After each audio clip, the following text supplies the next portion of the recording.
हम सभी जानते हैं इंडिया और मालदीव के बीच में काफ़ी लंबे टाइम से जो रिलेशनशिप खराब हो रखे हैं। और रिलेशनशिप खराब होने का सिंपल रीज़न है, जब कोई दो बंदों के बीच में रिलेशनशिप में होते हैं तो तीसरा कोई एंटर कर जाता है तो रिलेशन ऑटोमेटिकली खराब हो जाते हैं। तो यहाँ पे जो एंट्री हुई है वो चाइना की एंट्री हुई है, जिसकी वजह से इंडिया और मालदीव के जो रिलेशनशिप डिप्लोमेटिक रिलेशनशिप थे वो ऑलमोस्ट बहुत बुरे हालत में गुजरे हैं। लेकिन अभी एक थोड़ा बहुत पॉजिटिव खबर इस तरह से आ रही है कि जो मालदीव के जो वहाँ के फॉरेन मिनिस्टर थे, उन्होंने इंडिया को थैंक्स बोला है। उसके पीछे रीज़न सिंपल है कि इंडिया की तरफ से जो एसेंशियल कमोडिटी जो मालदीव को भेजी जाती है, उसमें इंडिया ने के प्राइम मिनिस्टर ने बोला है कि आप मालदीव को वो जो एसेंशियल कमोडिटी जो मालदीव की ज़रूरतें हैं, उनके सामान उनको भेज दिया जाए।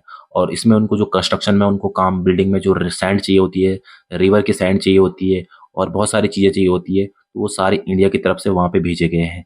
और भी उसके अलावा जो उनके खाने-पीने के लिए जैसे पोटैटो हो गया, राइस हो गया, व्हाइट हो गया, ये सब चीज़ें जो मालदीव में नहीं उगाई जाती है, वो सारी की सारी चीज़ें इंडिया से मालदीव को भेजे गए हैं। मेडिसिन हो गया, ऐसी बहुत सारी चीज़ें मालदीव को भेजी गई है। तो इन सब की वजह से मालदीव ने इंडिया को थैंक्स बोला है। लेकिन थैंक्स उन्होंने भले ही बोला है, लेकिन 2 दिन बाद वो सब भूल जाएँगे। वापिस से चाइना की तरफ से उन्हें कोई ऑफ़र आता है और चाइना की गोद में जाके बैठ जाते हैं। चाइना का हर कोई कहा मानने लग जाते हैं। लेकिन मालदीव को भी ये बात समझनी होगी कि उन्हें अगर उन्हें लॉन्ग टर्म के लिए सर्वाइव करना है तो इंडिया के साथ उनको रिलेशनशिप मेंटेन करके ही रहने पड़ेंगे। वो 2-5 पैसे भले उनके पास कम रहेंगे इंडिया की तरफ से, लेकिन लॉन्ग टर्म सर्वाइवबिलिटी उनकी ज़िंदा रहेगी।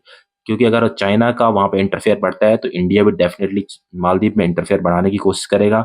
मालदीव को जवाब देने के चक्कर में, चाइना को जवाब देने के चक्कर में पूरी की पूरी मालदीव की जो धरती है वहाँ पे कहीं न कहीं युद्ध जैसी स्थिति उत्पन्न हो सकती है। और जिसका खामियाजा किसी को भुगतना पड़ेगा तो वह है मालदीव।